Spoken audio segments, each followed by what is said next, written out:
শ্রী শ্রী ঠাকুর রামকৃষ্ণ আর নরেন্দ্রনাথ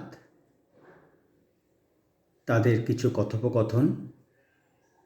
একবার নরেন্দ্রনাথ অর্থাৎ স্বামী বিবেকানন্দ তিনি ঠাকুরের কাছে গেছেন।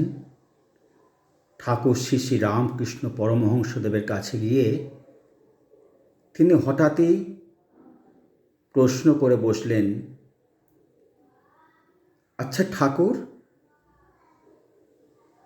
ঈশ্বর কি সত্যি আছেন? আপনি কি তাকে দেখেছেন? রামকৃষ্ণ নরেনকে উত্তর দিলেন, আমি তাকে যেমন তোকে দেখছি তার থেকেও স্পষ্টভাবে দেখেছি। ঈশ্বর আছেন, তিনি সত্য। নরেন্দ্রনাথ তো আবার প্রশ্ন করলেন ঠাকুরকে। তিনি বললেন, কিন্তু মানুষ তাকে দেখতে পায় না কেন? শ্রীরামকৃষ্ণ তাকে উত্তর দিচ্ছেন, মন যদি অশুদ্ধ থাকে তবে ঈশ্বরকে দেখা যায় না। মনকে শুদ্ধ কর, কাম ক্রোধ লোভ ত্যাগ কর, তাহলে ঈশ্বর দর্শন হবে। নরেন্দ্রনাথ ছাড়ার পাত্র নয়। ঠাকুরকে আবার প্রশ্ন করছেন, সংসারে থেকেও কি ঈশ্বর লাভ সম্ভব? অবশ্যই। ঠাকুর উত্তর দিচ্ছেন, অবশ্যই।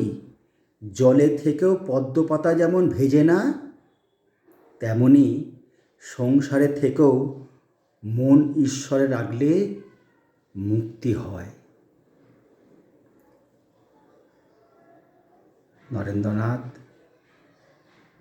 আবেগপ্রবণ হয়ে আবার ঠাকুরকে প্রশ্ন করছেন,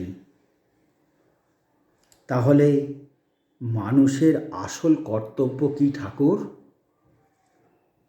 রামকৃষ্ণ বললেন, রে নরেন, মানুষের মধ্যে ঈশ্বরকে দেখা,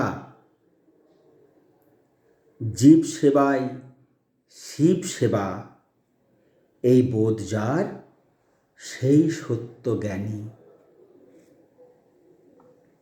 নরেন্দ্রনাথ নম্র হয়ে ঠাকুরকে বললেন, ঠাকুর, আপনার কথায় আমার চোখ খুলে যাচ্ছে।